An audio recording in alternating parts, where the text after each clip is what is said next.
Hello friends, today I'm going to help you answer the question, are short-term rentals allowed in Hawaii? Are short-term rentals even allowed in Hawaii? Well, by the end of this video, you'll have a clear understanding of the legal landscape when it comes to short-term rentals in Hawaii. This information is going to help you make informed decisions to ensure that your rental business is compliant with the local laws there in Hawaii. Have you ever wondered why some short-term rentals thrive in a very regulatory place like Hawaii and others don't? Have you ever wondered about the specific laws for the different islands and how to navigate them? Well, stay tuned. I'll jump into some of the details and give you a clear path to navigate these regulations when it comes to Hawaii. I first want to give you a general overview of the regulations that applies to the state of Hawaii. Next, I'm going to cover each island and regulations specific to them. And finally, I'm going to help you understand how to navigate these ever-changing waters and give you some details on where the best places are to own short-term rentals in Hawaii. If you're ready, let's go.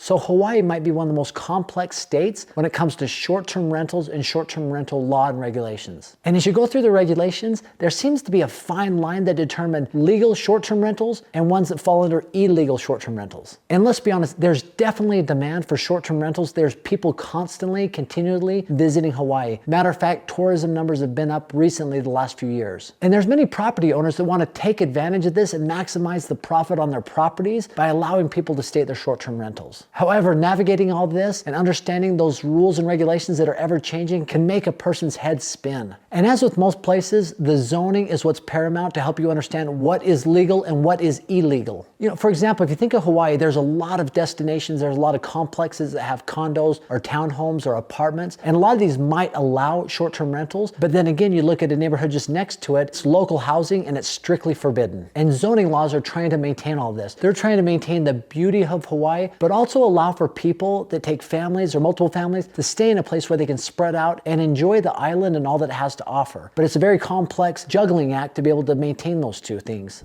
Now, when it comes to Hawaii, there's three main bills that are paramount when it comes to short-term rentals. And I'm going to cover those briefly, just so we have a basic understanding of what's been happening as far as regulation with short-term rentals in Hawaii. They were House Bills 820, 84, and 211. So House Bill 820 started to talk about the increase in transient accommodation taxes overall, meaning that expenses are probably going up here in the next little bit. On the other hand, House Bill 84 vests more permitting authority within the grasp of county governments, which can potentially transform the localized oversight of rental practices. Lastly, House Bill 211, let's talk about that. That bill takes aim at the unauthorized listing of some homes as STRs, and those that are unauthorized, and looking to create greater penalties for those that are listing unauthorized properties. Now, although these bills affect the whole state of Hawaii, each island has something different and specific for that island. Let's talk about Oahu. That's where you have Honolulu, you have Laie, you have the North Coast. There's definitely a lot of people that want to travel there and visit there and stay in short-term rentals. And really right now, they have areas that are resort zone that allow for short-term rentals, whereas local housing does not, and it's strictly forbidden. Now, although there are certain places that allow for short-term rentals, some developments that are all about it, there's some that aren't. So the biggest challenge there is they're trying to navigate the balance between maintaining local housing integrity and people's demand to want to travel there in a state of short-term rental. Now, Maui boasts a robust compliance for vacation rental compliance. And this is where they have hotels that are typically zoned and predominantly zoned for short-term accommodations. Maui's policy is indicative of a proactive approach of managing tourism while still holding onto the reins of the local housing needs. Now, compared to the sister islands, Kauai probably has some of the strictest regulations when it comes to short-term rentals. Now, Kauai exerts tighter controls on short-term rentals, and it's combining them to specifically areas zoned visitor destination areas, VDAs. Kauai's biggest thing is they want to preserve the natural landscape and the local area as natural when it comes to Hawaii. So they've really defined it to these areas only allow short-term rentals, those VDAs. So it's very clear cut when it comes to short-term rentals on Kauai. Now, if you go to the Big Island, they definitely have more of a conservative approach And the island has all their residential and agricultural zones, whereas their short-term rentals are really channeled to primary resort destination spots within the Big Island.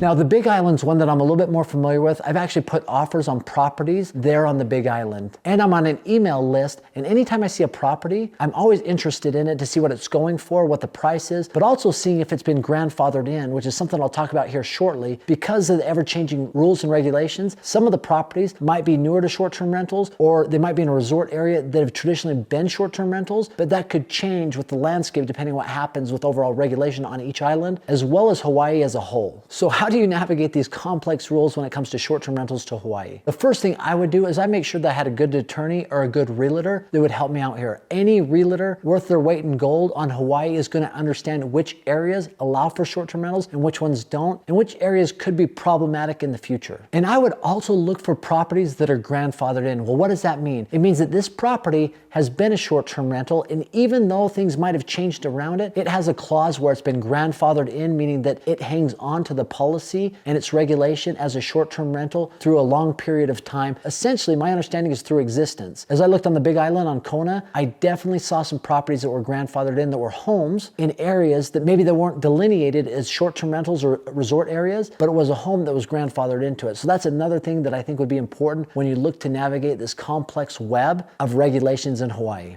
Another thing I would do is if you're really interested in short-term rentals in Hawaii, I would join short-term rental advocacy groups, right? I mean, these are groups that are promoting and fighting for short-term rentals for people that own properties to be able to utilize them to make money. And I understand it is complex, right? It's a juggling act to maintain Hawaii. People go to Hawaii because they love the natural beauty. They love how it's set up. They don't go there to be in an area that is just showered with short-term rentals. They want that local appeal. That's why they go there and leave the mainland to experience that. But by joining short-term advocacy groups, you could at least get a pulse on what's happening there. And you can advocate for properties that you'd like to see put into the short-term rental pool. Now let's look at the cool stuff. Let's find out what AirDNA says about Hawaii as a whole, as far as that being a great place or a not so great place to own vacation rental properties. So let's start with Oahu, specifically Honolulu. So the average annual income on a property that's a short-term rental in Oahu, you're going to pull in $63,000 on average. And then the average occupancy rate is 72%. And the average nightly income that you pull in each night is $289. Now, if you look at Honolulu and AirDNA gives everything a score on a scale of 1 to 100, Oahu comes back at a 93. Now, here's something that I found was interesting. You just go up north to Laie. That's where the Polynesian Cultural Center is. BOU Hawaii, the North Shores, close to there. Beautiful islands. The